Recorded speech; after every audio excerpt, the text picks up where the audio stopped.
The evening began the way I had hoped, soft and inviting, with a small circle of friends and family gathered in our home. The air was warm with laughter, and the smell of roasted food and candle wax lingered gently in the background. I had planned the night for Ethan's sake.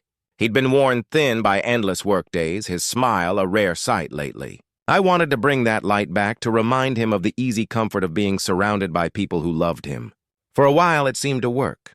The music played low, glasses clinked it, stories flowed freely, and everything felt beautifully ordinary. No one could have imagined how fragile that happiness really was. Later, a few of us drifted into the living room. Someone began reminiscing about the time Ethan had spent an entire afternoon putting together a coffee table that ended up lopsided. Everyone laughed the way old friends do when revisiting familiar memories.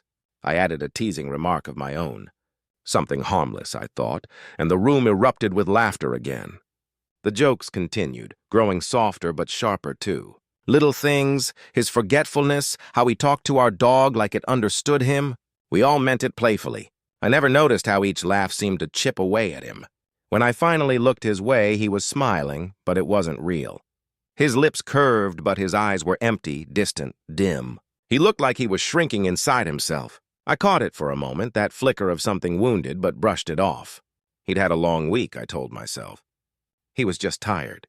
I didn't realize that in those moments, something inside him had already begun to give up. Sometime later, he slipped away quietly. I assumed he'd gone to get a drink or take a short walk to clear his head. The evening carried on, warm and lively, until guests began to leave. When the laughter faded and the door closed behind the last friend, I noticed the house had grown too quiet. Ethan still hadn't come back. I checked the kitchen, our bedroom, even the back porch calling his name, but the silence that answered was unnerving. His phone, wallet, and keys were gone. My chest tightened, a dull ache of worry settling in. I called his number straight to voicemail.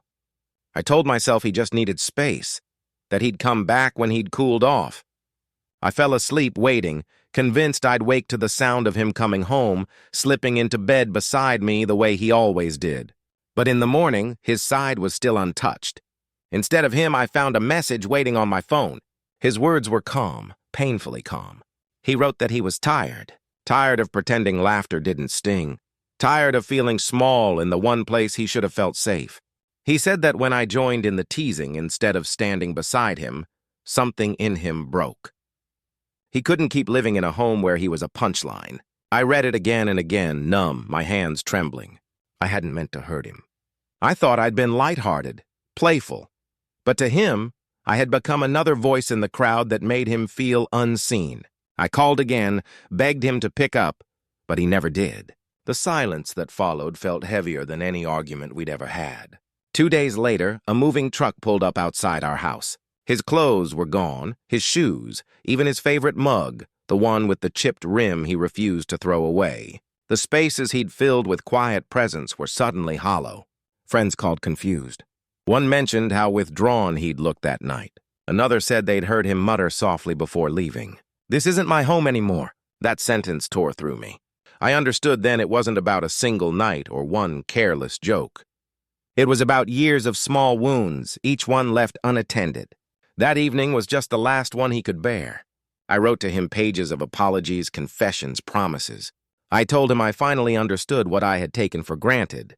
That love isn't about laughter if it leaves someone feeling humiliated. But my letter went unanswered. Weeks passed, then months, and his silence became its own answer. One morning, a thick envelope arrived. Inside were the divorce papers. No anger, no bitterness, just quiet finality. His handwriting on the signature line was steady, decisive. I signed my name, too, sitting on the couch we'd picked together.